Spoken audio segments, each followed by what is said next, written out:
Okay guys, so for this week's essential skills lesson, I thought we'd take a look at power chords. Now, those of you that follow what I'm teaching and what I've been going through, a lot of my songs utilize power chords in different ways. So it's a great skill to have. It's a movable shape that you can use up and down the neck without having to sort of, contort yourself if you're not used to it, and be able to sort of get playing well-known rock songs. Just about every song you can think of will have power chords in rock. Everything from Green Day, Guns N' Roses, up to the modern sort of Slipknot stuff, and so on from there. Everyone in this genre uses a power chord, uses multiple power chords, or makes a song completely filled with power chords. So it's a great thing to learn, and it's going to open up a world of songs to you to be able to learn once you've mastered the shape and sort of figured out how to do it and move yourself around the fretboard. Okay. So let's take a look at what power chord is. Okay, now a power chord is essentially formed off of 3 strings for the most part. Okay, there are some variations, but we'll just go over the 3 strings, the basic power chord that you can learn. Now, when you're forming a power chord, I'm in drop C here. Okay, so I'm going to do it off of the 5th, 4th, and 3rd strings. Okay, so what we're doing essentially is putting our first finger, let's say, on that 5th string at the 3rd fret, okay? And then what you're trying to do is form, a shape off of the next 2 strings. So in this case, strings 4 and 3. But you're going 2 frets up each time, okay? So the 2 strings below and then 2 frets up. So you're going 1 here. That's where your first finger will be. And then you're going 2 frets over, okay? And the next 2 strings down. So we've got this string here, and this string here, which will be where your ring or ring and pinky. This is the classic power chord shape that most of you will know and see most rock stars playing. Okay, or the alternate, which is what I tend to play, which is where I just use my ring finger. So I am barring strings 4 and 3 there with my first finger still up here on the 3rd.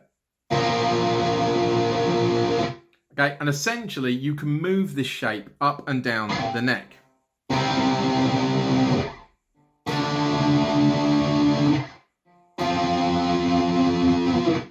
Okay, and you can move that up strings. It just keeps that shape moving along. Okay, so you can do it off of your lowest string with your first finger and then your ring or ring and pinky effectively on the strings below.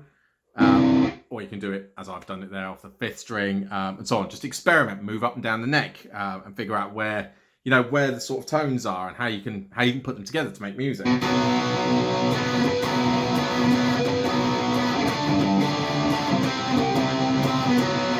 Okay, so you get the idea. You get that sort of rocky tone that everyone knows off of the back of these chords. The key thing to remember with these, if you're trying to form them without sort of going too technical, is your first finger is always going to be on the string that is lowest in tone, I should say. Okay, lowest in tone. So in this case, the 5th string.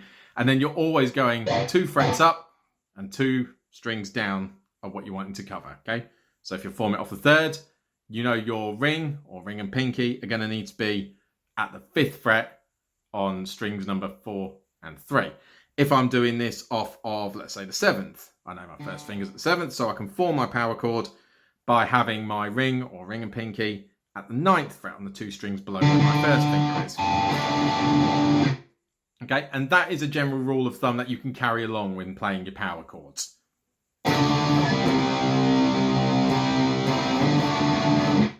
Okay. And that will work up and down the neck. It's just a simple movable shape with your fingers.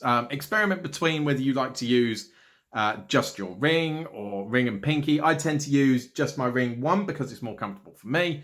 And 2, it leaves my pinky free to wail about and hit other strings if I please and other frets. So it works better for me that way. And that will give you more freedom when you're playing in future. But it's one of those where just play around with it, learn it, get the shape into your head, move it up and down the neck, make some music. This is probably, bar your open chords, the first sort of thing you should learn. So, you've done your open chords, you know an A, you know a D, you know how to form a C, So you can do those and then move on to power chords and mix it up. Okay, so yeah, have a go. Incorporate it in your playing. Check out some songs. If you want to learn something with it, I'd suggest Basket Case by Green Day. It's a power chord heavy song. It just utilizes that one shape. So it's great for you to learn and practice along with. So have a look at that. I've done a lesson on it. Have a search through my my song lessons and have a go at that. Let me know how you get on. Any questions? Drop me something in the comments below. But as always, guys, don't forget to drop me a cheeky like and subscribe as well. And we'll jump back in the week with another lesson for you. But in the meantime, take care, look after each other, stay safe, and I will catch you next time.